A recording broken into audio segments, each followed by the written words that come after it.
এখন শুনবেন আজকের গুরুত্বপূর্ণ খবরের শিরোনাম। গাজায় ইসরায়েলি আগ্রাসন, ঈদেও থেমে নেই হামলা, গাজায় নিহত অন্তত ৮০।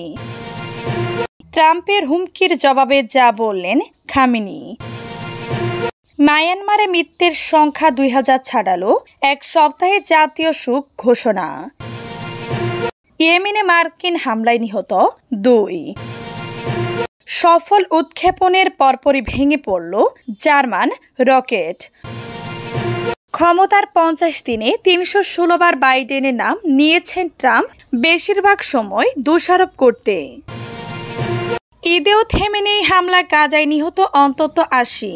পবিত্র ঈদ উল ফিতর উপলক্ষে বিশ্বজুড়ে মুসলিমদের মধ্যে চলছে উৎসবের আবহ, কিন্তু আনন্দের এই উপলক্ষেও গাজার ফিলিস্তিনদের দুর্দশা কাটতে পারেনি। ঈদের সময় ফিলিস্তিনের অবরুদ্ধ উপত্যকাটিতে হামলা অব্যাহত রেখেছে ইসরায়েল বাহিনী। ঈদ ও এর পরদিন গাজায় ইসরায়েলের হামলায় অন্তত ৮০ জন ফিলিস্তিনি নিহত হয়েছেন। ফিলিস্তিন সহ মধ্যপ্রাচ্যের দেশগুলিতে গত রোববার পবিত্র ঈদ উল ফিতর উদযাপিত হয়েছে। উৎসবের এই দিনটি মুসলিমরা কাটান তাদের প্রিয়জনের সঙ্গে, কিন্তু যুদ্ধ বিধ্বস্ত গাজার বাসিন্দাদের এবারের ঈদও কেটেছে আনন্দ ও মৃত্যু ভয়ে। যুদ্ধবিরতি লঙ্ঘন করে গত ১৮ মার্চ গাজায় আবার হামলা শুরু করে ইসরায়েল। এরপর থেকে নির্বিচার হামলা চালিয়ে যাচ্ছে ইসরায়েলি বাহিনী। গাজার স্বাস্থ্য মন্ত্রণালয় গতকাল সোমবার সন্ধ্যায় দেয়া হালনাগাদ তথ্যে জানায়, এর আগের ৪৮ ঘন্টায় গাজা জুড়ে ইসরায়েলের হামলায় অন্তত ৮০ জন নিহত হয়েছেন। আহত হয়েছে ৩০৫ জন।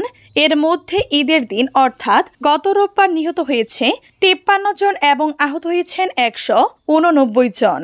টেলিগ্রামে দেয়া বিবৃতিতে গাজা স্বাস্থ্য মন্ত্রণালয় জানিয়েছে, গত ১৮ মার্চ যুদ্ধবিরতি লঙ্ঘন করে ইসরায়েলের হামলা শুরুর পর নতুন করে ১০০১ জন নিহত ও ২৩৫৯ জন আহত হয়েছেন। ট্রাম্পের হুমকির জবাবে যা বললেন খামেনি। নতুন করে পারমাণবিক সমঝোতায় রাজি না হলে ইরানের উপর সামরিক হামলা হতে পারে। মার্কিন প্রেসিডেন্ট ডোনাল্ড ট্রাম্পের এমন হুমকির জবাব দিয়েছেন ইরানের সর্বোচ্চ নেতা আয়াতুল্লাহ আলী খামেনি। তিনি বলেছেন, আঘাত করলে তার সমীচিত জবাব দেয়া হবে। খবর রয়টার্সের। রবিবার ট্রাম্প এমন হুমকি দেওয়ার পর সোমবার তার জবাব দিয়েছেন ইরানের সর্বোচ্চ নেতা। খামেনি বলেন, যুক্তরাষ্ট্র এবং ইসরায়েলের সঙ্গে আমাদের শত্রুতা সব সময় ছিল। তারা আমাদের উপর প্রায় আক্রমণের হুমকি দেয়, যা আমরা খুব একটা সম্ভব বলে মনে করি না। তবে যদি তারা কোনো দুষ্কর্ম করার চেষ্টা করে তবে অবশ্যই তাদের সমীচিত জবাব দেওয়া হবে। খামেনি আরো বলেন, যদি তারা বিগত বছরগুলোর মতো দেশের অভ্যন্তরে রাষ্ট্রদ্রোহ সৃষ্টি করার কথা ভাবে তাহলে ইরানি জনগণ নিজেরাই তাদের মোকাবেলা করবে। ইরানি কর্তৃপক্ষ সাম্প্রতিক অস্থিরতার জন্য পশ্চিমাদের দোষারোপ করেছে, যার মধ্যে রয়েছে ২০২২-২৩ সালে হিজাব নিয়ম লঙ্ঘনের অভিযোগে আটক তরুণী মাহসা আমিনীর হেফাজতে মৃত্যুকে কেন্দ্র করে বিক্ষোভ এবং ২০১৯ সালে জ্বালানির দাম বৃদ্ধির বিরুদ্ধে দেশব্যাপী বিক্ষোভ। মায়ানমারে মৃত্যুর সংখ্যা ২০০০ ছাড়ালো, এক সপ্তাহে জাতীয় শোক ঘোষণা। মায়ানমারে ভয়াবহ ভূমিকম্পে মৃত্যুর সংখ্যা সোমবার ২০০০ ছাড়িয়ে গেছে এবং ধ্বংসস্তূপের নিচে আটকে পড়াদের জীবিত উদ্ধারের আশা ক্ষীণ হয়ে আসছে। এই পরিস্থিতিতে দেশব্যাপী এক সপ্তাহে জাতীয় শোক ঘোষণা করা হয়েছে। মায়ানমারের শাসক সামরিক জান্তা এক বিবৃতিতে জানিয়েছেন, শুক্রবারের বিধ্বংসী ভূমিকম্পে জীবনহানি ও ক্ষতির প্রতি সমবেদনা জানাতে ৬ এপ্রিল পর্যন্ত জাতীয় পতাকা অর্ধনমিত রাখা হবে। বিবৃতিতে আরও বলা হয়েছে, স্থানীয় সময় মঙ্গলবার দুপুর ১২:৫১:২ ৭.৭ মাত্রার ১ মিনিট নীরবতা পালন করা হবে, যা ভূমিকম্পটি আঘাত আনার সুনির্দিষ্ট সময়। সেই সময় জনগণকে থেমে গিয়ে ভূমিকম্পের শিকারদের প্রতি শ্রদ্ধা জানাতে বলা হয়েছে। পাশাপাশি গণমাধ্যমকে সম্প্রচার বন্ধ রেখে শোক চিহ্ন প্রদর্শনী নির্দেশ দেওয়া হয়েছে। এছাড়া মন্দির ও প্যাগোডায় প্রার্থনার আয়োজনও করা হবে। জান্তা সোমবার আরও জানায়, এখন পর্যন্ত নিশ্চিত মৃত্যুর সংখ্যা ২০৫৬ জন আর আহতর সংখ্যা ৩৯০০ ছাড়িয়েছে এবং এখনো ২৭০ জন নিখোঁজ। তবে এই সংখ্যা আরও বাড়তে পারে বলে আশঙ্কা করা হচ্ছে। মৃতদের মধ্যে ৩ জন চীনা নাগরিক ও ২ জন ফরাসি নাগরিক রয়েছেন বলে চীনের রাষ্ট্রীয় গণমাধ্যম ও প্যারিসের পররাষ্ট্র মন্ত্রণালয় জানিয়েছে। ইয়েমেনে মার্কিন হামলায় নিহত 2। ইয়েমেনে মার্কিন হামলায় 2 জন নিহত হয়েছেন ইহুদি যোদ্ধাদের সাথে সম্পর্কিত মিডিয়া আল মাসিরাহ টিভি দেশটির স্বাস্থ্য মন্ত্রণালয়ের বরাতে জানিয়েছে। পশ্চিম ইয়েমেনের বানি কাইস এলাকায় মারাত্মক বিমান হামলায় নিহতর এই ঘটনা ঘটে। এই হামলায় এক শিশুও আহত হয়েছেন। রবিবার সন্ধ্যার ইয়েমেনে মার্কিন এই হামলাগুলো হয়েছে, যার বেশিরভাগই রাজধানী সানার কাছে হয়েছে বলে জানা গেছে।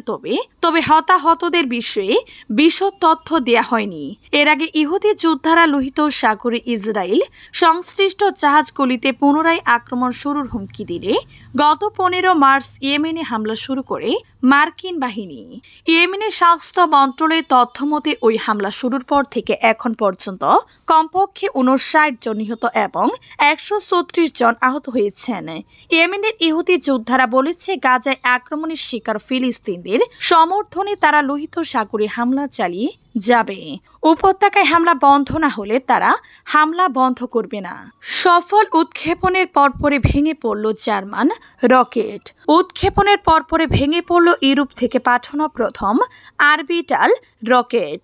রবিবার নরওয়ে থেকে উৎক্ষেপিত হয় মহাকাশযানটি। তবে রকেটটির নির্মাতা জার্মান স্টার্ট আপ সংস্থা ইসার এয়ারোস্পেস এই উৎক্ষেপণকে সফল বলে অভিহিত করেছে। সংস্থাটি এক বিজ্ঞপ্তিতে বলেছে, ইউরোপ মহাদেশের মাটি থেকে প্রথম কোনো বাণিজ্যিক রকেট নির্মাতা উৎক্ষেপণের চেষ্টা করল। 30 সেকেন্ডের মধ্যে তার সলিল সমাধি হলে কোম্পানির পক্ষ থেকে জানানো হয়েছে তাদের উদ্দেশ্য ছিল যতটা সম্ভব তথ্য সংগ্রহ করা এবং তাতে তারা সফল হয়েছে। স্থানীয় সময় দুপুর 12:30টায় নরওয়ে থেকে উৎক্ষেপণ করা হয় রকেটটিকে। ইসার এয়ারোস্পেস একে সফল উৎক্ষেপণ বলে চিহ্নিত করে।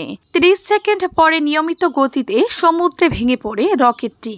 কোম্পানির সেই সহ-প্রতিষ্ঠাতা ড্যানিয়েল মেডেসনান বলেন, আমাদের প্রথম উৎক্ষেপণের চেষ্টা আমাদের নিরাশ করেনি, আমরা দারুণ সফল। এই রকেট উৎক্ষেপণটি 28 মিটার লম্বা, এর ব্যাস 2 মিটার। এটি 700 থেকে 1000 কেজির যানকে মহাকাশে নিয়ে যেতে পারে।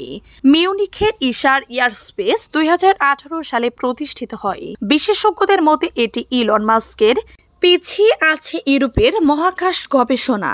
এদিকে মহাকাশ যাত্রার ক্ষেত্রে যুক্তরাষ্ট্র, ভারত বা চীনের থেকেও পিছিয়ে আছে ইউরোপ।